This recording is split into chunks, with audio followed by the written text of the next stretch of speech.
Samurai warriors Japanese history में एक ख़ास मकाम और अहमियत रखते हैं और वॉरियर्स का नाम सुनते ही हमारे जहन में क्या आता है? मजबूत, बहादुर, कभी हौसले ना हारने वाले लोग, है ना? तो जब जापानीज़ सैमुराई वॉरियर्स का इंतखाब करते थे तो वो एक बड़ा यूनिक टेस्ट करते थे। वो क्या करते थे कि उसकी नाक के नीचे एक परिंदे का पर, किसी परिंदे का पर जो बहुत हल्का होता है वो रख देते थे और सबसे कहते थे कि तुम जैसे सांस लेते हो नॉर्मल वैसे सांस लो। अगर तो उसके सांस लेने से परिंदे का पैर हिल जाता था तो वो कहते थे कि इसको अभी ट्रेनिंग की ज़रूरत है, ये अभी सैमुराई वॉरियर बनने के लिए पूरी तरह तैयार नहीं है। और अगर उसके सांस लेने से परिंदे का पर नहीं हिलता था तो वो कहते थे कि ये पास हो गया।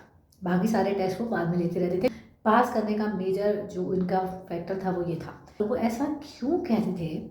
क्योंकि उनका मानना ये था कि जंगें सिर्फ हथियारों से नहीं जीती जाती। जंग में ना बहुत सारी स्ट्रैटेजीज़ काम आती हैं और स्ट्रैटेजीज़ कौन बनाता है और उनमें कौन अमल करता है? वो लोग जो बहुत होशमंद होते हैं, जो हर वक्त जोश से नहीं बल्कि होश से भी काम लेते हैं, जिनका दिमाग चलता है। वो ये कहते थे कि लड़ाई के दौरान भी आपको बहुत सारी चालें अपनी बदलनी पड़ती हैं, सोचना पड़ता है कि कहाँ मारना है पलट के, कहाँ हल्का पड़ना है, कहाँ रुकना है, कहाँ पछपा होना है। और ये सारे काम कोई इंसान जब तक नहीं कर सकता जब तक वो इमोशनली बैलेंस ना हो। और इसके लिए उनका जो फैक्टर था चेक करने का वो क्या था? सांस लेना। उनका मानना ये था कि जो लोग बहुत जल्दी जल्दी सांस लेते हैं ना, ये जनरली उजलत पसंद लोग होते हैं और ये बाद में साइंटिफिकली प्रूवन भी हुआ। तो आप देख रहे हैं ना आजकल कितनी ज़्यादा वीडियोज़ आ रही हैं, कितना मटेरियल आ रहा है ज़ेन ब्रीदिंग पे, डीप ब्रीदिंग पे।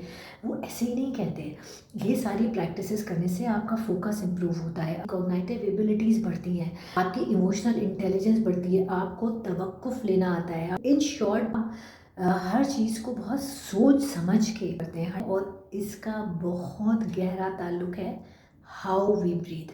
सो ब्रीदिंग प्रैक्टिसेस के बारे में ज़रूर पढ़िए, उनको प्रैक्टिस कीजिए, because these don't only improve our physical health but mental health.